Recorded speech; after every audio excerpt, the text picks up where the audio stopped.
بسم اللہ الرحمن الرحیم۔ دوستو، ہمارے چینل میں آپ کو خوش آمدید کہتے ہیں۔ ناظرین، آج کی ویڈیو میں ہم آپ کو ابو جہل کے بیٹے کے ایمان لانے کے دردناک واقعے کے بارے میں بتائیں گے۔ آپ رضی اللہ تعالی عنہ کا اصل نام اکرمہ تھا، باپ کا نام ابو جہل تھا، نسب نامہ اکرمہ بن ابی جہل بن ہشام ابن مغیرہ تھا۔ اکرمہ رضی اللہ تعالی عنہ مشہور دشمن اسلام ابو جہل کے بیٹے ہیں۔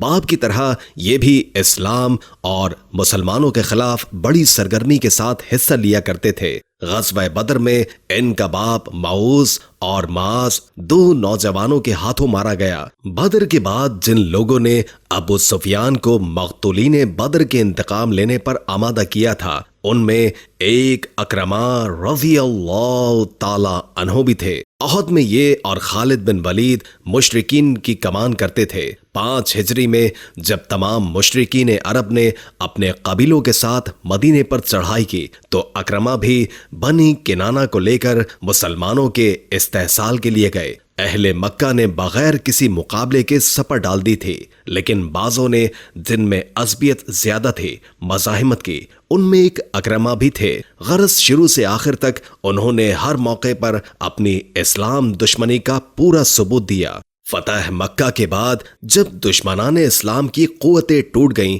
اور مکہ اطراف مکہ کے قبائل جوگ تر جوگ دائرہ اسلام میں داخل ہونے لگے تو وہ معاندین اسلام جن کی رعونت اور سرکشی ابھی تک نہیں گئی تھی، مکہ چھوڑ کر دوسرے مقاموں پر نکل گئے۔ اکرمہ بھی انہی میں سے ایک تھے۔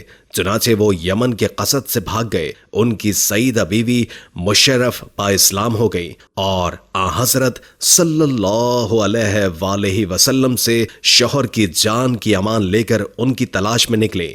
اکرمہ جب یمن جانے کے لیے کشتی میں بیٹھے تو سلامتی سے پار اترنے کے لیے تمنن لات و عزا کا نعرہ لگایا۔ دوسرے ساتھیوں نے کہا، یہاں لات و عزا کا کام نہیں ہے، یہاں صرف خدا ہے واحد کو پکارنا چاہیے۔ یہ بات اکرمہ کے دل میں ایسا کچھ اثر کر گئی کہ انہوں نے کہا کہ اگر دریا میں خدا ہے واحد ہے تو خشکی میں بھی وہی ہے، پھر کیوں نہ مجھے محمد صلی اللہ علیہ وآلہ وسلم کے پاس لوٹ جانا چاہیے۔ چنانچہ وہ راستے میں ہی واپس ہو گئے۔ واپسی میں بیوی جو ان کی تلاش میں نکلی تھی وہ مل گئی۔ انہوں نے اکرمہ سے کہا کہ میں ایک ایسے انسان کے پاس سے آ رہی ہوں جو سب سے نیک، سب سے بہتر اور سب سے زیادہ صلہ رحمی کرنے والا ہے۔ میں نے اس سے تمہاری جان بخشی بھی کرا لی ہے۔ بیوی کی بات سن کر اکرمہ ان کے ساتھ مکے پہنچے۔ اس وقت حضرت صلی اللہ علیہ وآلہ وسلم مکے میں ہی موجود تھے۔ اکرمہ کو دیکھ کر فرط مسرت سے اچھل پڑے اور مرحبا یا الراکب المہاجر یعنی پردیسی سوار خوش آمدید کہہ کر استقبال فرمایا۔ اکرمہ بیوی کی طرف اشارہ کر کے بولے، ان سے معلوم ہوا ہے کہ آپ نے مجھے امان دے دی ہے۔ حضرت صلی اللہ علیہ وآلہ وسلم نے فرمایا، ہاں تم مامون ہو۔ اس رحم و کرم اور عفو و درگزر کو دیکھ کر جس نے اپنی ساری قوت اسلام کے مٹانے میں صرف کر دی تھی، فرط مزامت سے سر جھکا لیا اور نظر نیچی کر کے ان الفاظ میں اسلام کی حقانیت کا اعتراف کیا۔ میں شہادت دیتا ہوں کہ خدا ایک ہے، اس کا کوئی شریک نہیں ہے، آپ اس کے بندے اور رسول ہیں۔ آپ سب سے زیادہ نیک، سب سے زیادہ سچے اور سب سے زیادہ عہد کو پورا کرنے والے ہیں۔ اسلام قبول کرنے کے بعد گزشتہ گناہوں کی پوری فہرست نگاہوں کے سامنے آ گئی اور ان الفاظ میں عفو و تقصیر کی درخواست کی، یا رسول اللہ، میں آپ کے ساتھ بہت سے مواقع پر عداوت اور دشمنی کا ثبوت دے چکا ہوں، مخالفانہ مہمات میں شرکت کی ہے، مسلمانوں کے ساتھ لڑائی کے لیے میدان میں گھوڑے دوڑائے ہیں۔ آپ ان گناہوں کی مغفرت کے لیے دعا فرمائیے۔ ان کی درخواست پر رحمت عالم نے دعائے مغفرت فرمائی۔ اس کے بعد اکرمہ نے عرض کیا، یا رسول اللہ، آپ کے علم میں جو چیز میرے لیے سب سے زیادہ بہتر، باعث خیر اور سودمند ہو، اس کی تلقین فرمائیے۔ حضرت صلی اللہ علیہ وآلہ وسلم نے خدا کی وحدانیت، اپنی عبدیت و رسالت کی تعلیم دی۔ ان تمام مراحل کے بعد اکرمہ کو تلافی مافات کی فکر ہوئی۔ عرض کیا، یا رسول اللہ، جس قدر روپیہ میں خدا کی راہ میں رکاوٹیں ڈالنے کے لیے صرف کیا کرتا تھا، خدا کی قسم اب اس کا دگنا اس کی راہ میں صرف کروں گا، اور اس کی راہ سے روکنے کے لیے جس قدر لڑائیاں لڑی ہیں اب اس کی راہ میں اس کا دگنا جہاد کروں گا۔ گو حضرت صلی اللہ علیہ وآلہ وسلم نے اکرما کی تمام گزشتہ خطاؤں سے درگزر فرمایا تھا، لیکن ایسے مشہور دشمن اسلام کے بارے میں عام مسلمانوں کی زبان روکنا مشکل تھا۔ لوگوں نے یا ابن عدو اللہ یعنی دشمن خدا کے بیٹے کہہ کر تانا زنی شروع کر دی۔ اس کو روکنے کے لیے حضرت صلی اللہ علیہ وآلہ وسلم نے مخصوص خطبہ دیا کہ لوگ کانے ہیں۔ جو جاہلیت کے زمانے میں معزز تھا وہ اسلام میں بھی معزز ہے۔ کسی کافر کی وجہ سے کسی مسلمان کے دل کو دکھ نہ پہنچاؤ۔ اکرما کو گزشتہ اسلام دشمنی کی تلافی کی بڑی فکر تھی، چنانچہ وہ قبول اسلام کے بعد ہمتن اس کی تلافی میں لگ گئے، اور حضرت صلی اللہ علیہ وآلہ وسلم کی حیات میں جو بھی موقع اس قسم کا پیش آیا اس کو انہوں نے کبھی نہ چھوڑا۔ حضرت ابو بکر کے زمانے میں جب ارتداد کا فتنہ اٹھا تو اکرما کو تمنا پوری کرنے کا موقع ملا۔ حضرت ابو بکر نے ان کو اور حذیفہ کو قبیلہ ازد کی سرگوبی پر مامور کر کے عمان بھیجا۔ انہوں نے اس کے سردار لقید بن مالک کو قتل کر کے بنی ازد کو دوبارہ اسلام پر قائم کیا اور بہت سے قیدی گرفتار کر کے مدینہ لائے۔ ازد کے فتنے کے بعد ہی عمان کے دوسرے قبائل میں ارتداد کی وبا پھیل گئی اور وہ سب شہر میں جمع ہوئے۔ حضرت ابو بکر صدیق رضی اللہ تعالی عنہ نے پھر اکرما کو بھیجا۔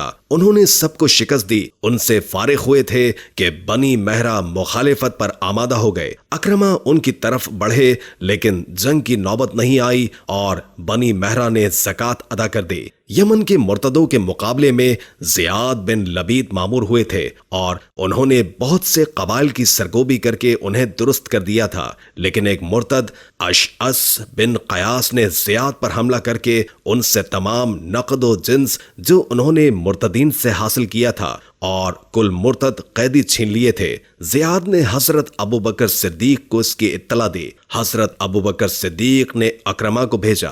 انہوں نے زیاد اور مہاجرین ابی امیہ کے ساتھ مل کر اشعث کے سینکڑوں پیروں کو تلوار کی گھاٹ اتار دیا اور اشعث کو مجبور کر کے اپنے قبیلے کے لیے امان طلب کرنی پڑی، لیکن امان نامے کی تحریر میں اپنا نام لکھنا بھول گیا۔ اکرما نے تحریر پڑھی تو اس میں خود اشعث کا نام نہیں تھا، اس لیے اس کو پکڑ کر حضرت ابو بکر صدیق رضی اللہ تعالی عنہ کے پاس لے آئے۔ آپ نے اس کو استحساناً چھوڑ دیا۔ فتنہ ارتداد کے بعد آپ شام کی فوج کشی میں مجاہدانہ شریک ہوئے اور تا دم آخر نہایت جاں فروشی سے لڑتے رہے۔ فحل کے معرکے میں اس بہادری اور شجاعت سے لڑے کہ محابانہ دشمنوں کی صفوں میں گھستے چلے گئے۔ ایک مرتبہ لڑتے مارتے صفوں کے اندر گھس گئے، سر اور نیزہ زخموں سے چور ہو گیا۔ لوگوں نے کہا، اکرما خدا سے ڈرو، اس طرح اپنے آپ کو ہلاک نہ کرو، ذرا نرمی سے کام لو۔ جواب دیا، میں لات و عزا کے لیے تو جان پر کھیلا کرتا تھا اور آج خدا اور اس کے رسول کے لیے جان بچاؤں۔ خدا کی قسم ایسا ہرگز نہیں ہو سکتا۔ شام کے تمام معرکہ آرائیوں میں یرموک کا معرکہ نہایت اہم شمار کیا جاتا ہے۔ اس میں خالد بن ولید نے ان کو ایک دستہ افسر بنایا ہوا تھا۔ اکرما نے افسری کا پورا حق ادا کیا۔ دوران جنگ ایک مرتبہ رومیوں کا ریلا اتنا زبردست ہوا کہ مسلمانوں کے قدم ڈگمگا گئے۔ اکرما نے للکار کر کہا، ہم رسول اللہ صلی اللہ علیہ وآلہ وسلم کے ساتھ کتنی لڑائیاں لڑ چکے ہیں اور آج تمہارے مقابلے میں بھاگ نکلیں، اور آواز دی کہ کون موت پر بیعت کرتا ہے۔ اس آواز پر 400 مسلمان ان کے ساتھ جان دینے کے لیے آمادہ ہو گئے۔ ان کو لے کر اکرما خالد بن ولید کے خیمے کے سامنے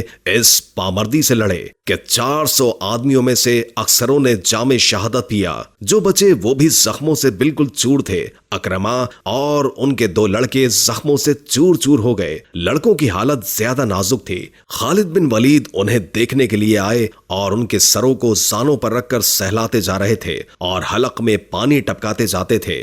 اکرما کو گزشتہ زندگی کے ہر پہلو میں تلافی مافات کی فکر تھی، اس لیے قبول اسلام کے بعد ان کی پیشانی کو جو برسوں لات و عزا کے سامنے سجدہ ریز رہ چکی تھی خدائے قدوس کی رضا کے لیے وقف کر دیا تھا۔ ارباب سیر لکھتے ہیں کہ قبول اسلام کے بعد انہوں نے عبادت میں بڑی مشقت کی۔ قرآن مجید کے ساتھ والہانہ شغف تھا، اس کو چہرے پر رکھ کر نہایت بے قراری کے ساتھ کتاب ربی کہہ کر روتے تھے۔ قبول اسلام کے بعد انہوں نے حضرت صلی اللہ علیہ وآلہ وسلم سے کہا تھا کہ جتنی لڑائیاں راہ خدا کی مخالفت میں لڑ چکا ہوں اس کی دگنی اس کی راہ میں لڑوں گا، اور جتنی دولت اس کی مخالفت میں صرف کر چکا ہوں اس کی دگنی اس کی راہ میں صرف کروں گا۔ اس عہد کو انہوں نے فتنہ ارتداد اور شام کی مارکہ آرائیوں میں پورا کیا، اور ان کے مصارف کے لیے ایک جبہ بھی بیت المال سے نہیں لیا۔ جب شام کی فوج کشی کے انتظامات ہونے لگے اور حضرت ابو بکر صدیق رضی اللہ تعالی عنہ معائنے کے لیے تشریف لائے تو معائنہ کرتے ہوئے ایک خیمے کے پاس پہنچے۔ اس کے چاروں طرف گھوڑے، نیزے اور سامان جنگ نظر آیا۔ قریب جا کر دیکھا تو خیمے میں اکرما دکھائی دیے۔